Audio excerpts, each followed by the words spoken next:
Cycle గుర్తు కోటేయాలి సరే. మేము ఏం పని చేస్తున్నాము? తెచ్చింది ఎవరు? బాబు. మళ్ళీ గ్యాస్ సిలిండర్లు కూడా 3 ఫ్రీగా ఇస్తారు. మళ్ళీ నిరుద్యోగ వృత్తి 3000 ఇస్తారు. పేద పిల్లలు చెప్పులు ఇస్తారు. రైతుకి 20,000 రూపాయలు అకౌంట్ లో పడుతుంది. ప్రతి మహిళకు అమ్మ మీకు కూడా 1500 ప్రతి నెల పెన్షన్ వస్తుంది. Bus charge free. మహిళలందరికీ బస్ ఛార్జీ ఫ్రీ. మీ కియా తెచ్చినారు కూడా మీ ఫ్రెండ్స్ అందరికీ చెప్పాలి. మళ్ళీ అలాంటి కియా అనుబంధ సమస్యలు రావాలంటే మళ్ళీ మనకు చంద్రబాబు నాయుడు రావాలి. ఓకేనా? ఇదే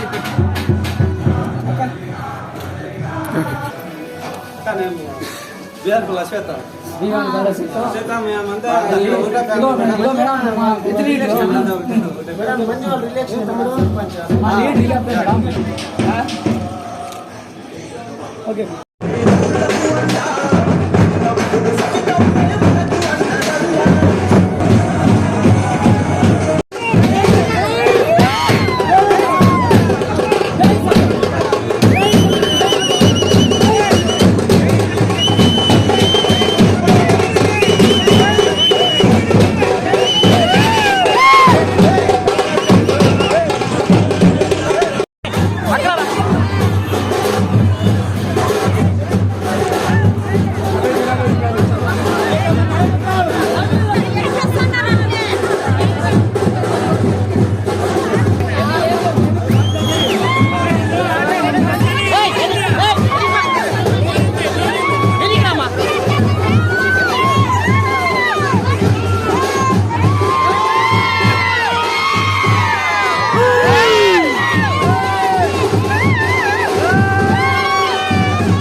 కుటుంబాలు సైతం ఎక్కించి నాకు ఘన స్వాగతం పలికిన మీ అందరికీ పేరు పేరున నమస్కారాలు తెలియజేసుకుంటున్నా. అదేమో మరి సోమందపల్లి మండలంలో ఎక్కువగా బంధం ఉండేది మన బ్రాహ్మణపల్లి. ఎప్పుడు చూసినా ఎవరు ఏమడిగినా మీ పంచాయతీ అంటారు. ఈ పంచాయతీని సోమందపల్లి మండలం అంటే నేను ఆ పంచాయతీలేమ్మా, మా పంచాయతీలు చూడవు నువ్వు అంటారు. అట్లేం లేదు. మొదటగా ప్రాధాన్యత ఇచ్చేది మీ పంచాయతీ.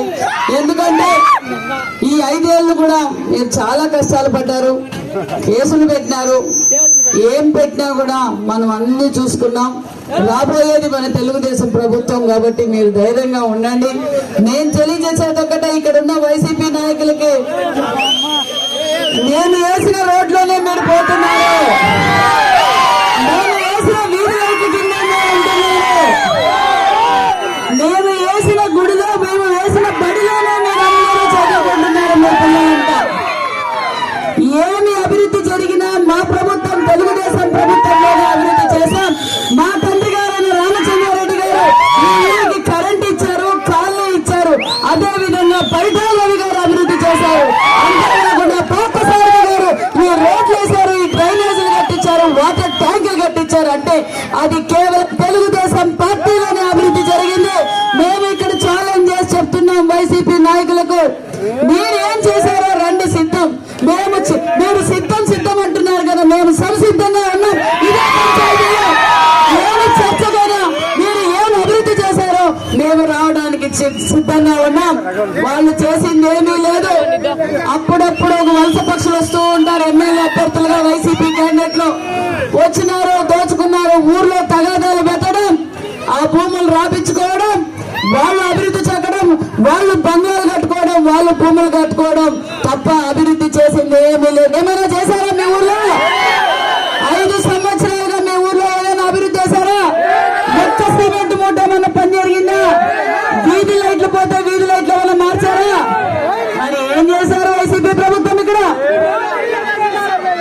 కేసులు పెట్టడం, కేసులు పెట్టడం, బెదిరించడం, వాలంటీర్లు అడ్డం పెట్టుకొని మేము పెన్షన్లు తీసేస్తాం, మీ చేయూత తీసేస్తాం, సంక్షేమ పథకాలు తీసేస్తాం అని బెదిరించడం. వైసీపీ వాలంటీర్లకు కానీ నేను తెలియజేసేది ఒకటే, తెలుగుదేశం పార్టీ పుట్టినప్పుడు సంక్షేమ పథకాలు మొదలుపెట్టాం. ఈ రోజు వైసీపీ ప్రభుత్వం ఏంటి? మన సంక్షేమ పథకాలు ఏ ప్రభుత్వం వచ్చినా మన ప్రభుత్వం రాబోతుంది. మన చంద్రబాబు నాయుడు గారు మరిన్ని సంక్షేమ పథకాలు ఇవ్వబోతున్నారు. ఈ కియాలో కియాకి ఎంతమంది పోతున్నారు? చేతులెత్తండి. కియాకి ఎంతమంది పోతున్నారు? మరి ఈ వైసీపీ కుటుంబాలు, వైసీపీకి ఓటేసిన వాళ్ళు కూడా ఈ రోజు కియాకి పోతున్నారు. అంటే అభివృద్ధి చేసింది మనం, ఓటు అడిగే హక్కు మనకే ఉందని తెలుగుదేశం కార్యకర్తలకు అది తెలియదు. ధైర్యంగా వెళ్ళండి, ధైర్యంగా వెళ్ళండి. మా సవితమ్మకు ఓటు వేయండి, మేము పని చేసి పెడతామని చెప్పి మీరు నా తరఫున మీరే భరోసా ఇవ్వండి. ఎందుకంటే మన చంద్రబాబు నాయుడు గారు తెలుగుదేశం ప్రభుత్వంలో అభివృద్ధి చేశాం. ఈ రోజు మీ చుట్టుపక్కల భూములన్నీ కోట్ల విలువ చేస్తున్నాయి. అది చంద్రబాబు నాయుడు గారి పుణ్యం కాదా? చంద్రబాబు నాయుడు గారి విజనరీ కాదా? చెప్పండి. కాబట్టి మీకు అందరికీ తెలియజేసేది ఒక్కటే, మనం ఖచ్చితంగా తెలుగుదేశం పార్టీకి మన అందరం గెలిచి సోమందపల్లి మండలంలోనే హైయెస్ట్ మెజార్టీ ఏది ఎంపీకి ఎమ్మెల్యేకి అంటే అది బ్రాహ్మణపల్లి ఉండాలని మా తెలుగుదేశం లీడర్లు అందరూ ఉన్నారు. ఇక్కడ మండల స్థాయి లీడర్లు ఉన్నారు, నియోజకవర్గ స్థాయి లీడర్లు ఉన్నారు. అందరికీ నేను చెప్తున్నా, మా బాపనపల్లి పంచాయతీకి ఎవరైనా పోటీ రాగలరా తెలుగుదేశం ఖచ్చితంగా మన బాపనపల్లిలోనే మంచి మెజార్టీ మీరందరూ నా గౌరవం నిలబెట్టి ఇక్కడున్న వైసీపీ నాయకులు కూడా ఓటడగాలి. ఎందుకంటే అభివృద్ధి చేసింది మనం, చేయబోయేది మనమే అని మీరు ధైర్యంగా చెప్పండి. అంతేకాదు ఈ 5 ఏళ్లలో జగన్మోహన్ రెడ్డి అరాచక పాలన మీరు చూశారు.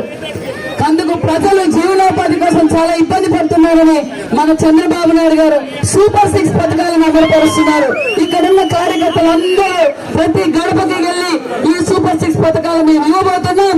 మా చంద్రబాబు నాయుడు గారు ముఖ్యమంత్రి కాబోతుంది, మా సైతమ్మక్క ఎమ్మెల్యే కాబోతుంది, మా పార్థసారథి గారు ఎమ్మెల్యే కాబోతున్నారు. అభివృద్ధి మేము పనిచేస్తాం. కాబట్టి మీరందరూ ఈ సూపర్ 6 పథకాల గురించి చెప్పాలి.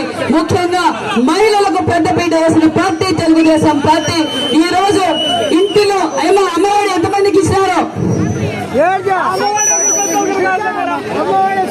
అమ్మఒడి ఎంతమందికి ఇచ్చారు? ఆ రోజు జగన్మోహన్ రెడ్డి ఏం చెప్పాడు? ఇంట్లో ఎంతమంది ఉంటే ఎంతమంది పిల్లలకి అమ్మఒడి ఇస్తానన్నాడు. అమ్మఒడి ఇలా. కానీ మన చంద్రబాబు నాయుడు గారు పల్లె దీవెని కింద ఇంట్లో ఎంత పోవాలన్నా అందరి మహిళలకు బస్సు ఛార్జీ ఫ్రీ. అలాగే నిరుద్యోగ వృత్తి, పిల్లలు చదువుకున్న పిల్లలు, డిగ్రీ చదివిన పిల్లలందరికీ 3,000 రూపాయలు నిరుద్యోగ ఫ్రీ, 3,000 రూపాయలు ఇస్తారు. అదే విధంగా 20 లక్షల ఉద్యోగాలు ఇవ్వబోతున్నారు మన చంద్రబాబు నాయుడు గారు. రైతన్నులకు ఆసరాగా ఉండాలి, రైతన్నులకు పెట్టుబడి కోసం ప్రతి సంవత్సరం 20,000 రూపాయలు ఇవ్వబోతున్నారు. ఈ సంక్షేమ పథకాలన్నీ మనం ప్రతి ఇంటికి తెలియజేయాలి. అంతేకాదు ఇప్పుడు మళ్ళా కొత్తగా ఒక ఎమ్మెల్యే క్యాండిడేట్ వచ్చింది. ఎవరు చెప్పండి? ఆయన శంకరనారాయణ వచ్చాడు, వెళ్ళిపోయాడు. మళ్ళా ఒకరు వచ్చారు, కళ్యాణ్ దగ్గర నుంచే వచ్చింది ఇక్కడికి అమ్మాయి. ఎందుకు వచ్చింది? ఈ రోజు ఈనాడు పేపర్ చూడండి, పెద్ద ఆర్టికల్ రాశారు మేడం గారి అభివృద్ధి ఏంటో. మేడం ఎలాగైతే మేడం ఒక్కటే అభివృద్ధి జరిగింది కాన్స్టిట్యున్సీలో. వైసీపీ నాయకులు అభివృద్ధి చెందలేదు, ప్రజలు అభివృద్ధి జరగలేదు. మొత్తం మేడం క్యాడర్ తప్ప ఎవ్వరు అభివృద్ధి జరగలేదు. ఒక్కసారి ఈ రోజు ఈనాడు పేపర్ చూడండి. కాబట్టి ఈ వలస పక్షులు వస్తూ ఉంటారు, పోతూ ఉంటారు. మన ఇంటికి బంధువులు వస్తూ ఉంటారు, చుట్టాలు ఎప్పుడో వస్తూ ఉంటారా? ఉంటారు. ఒక రోజు ఉంటారు, 2వ రోజు ఉంటారు, 3వ రోజు వెళ్ళిపోతారు. కాబట్టి స్థానికంగా ఉండేది మీ సవితమ్మే. మీరు ధైర్యంగా వాళ్ళకు కూడా చెప్పండి, మా సమితమ్మ తరఫున మేము పనిచేస్తాం, మాకు ఓటేయండి మీరు ధైర్యం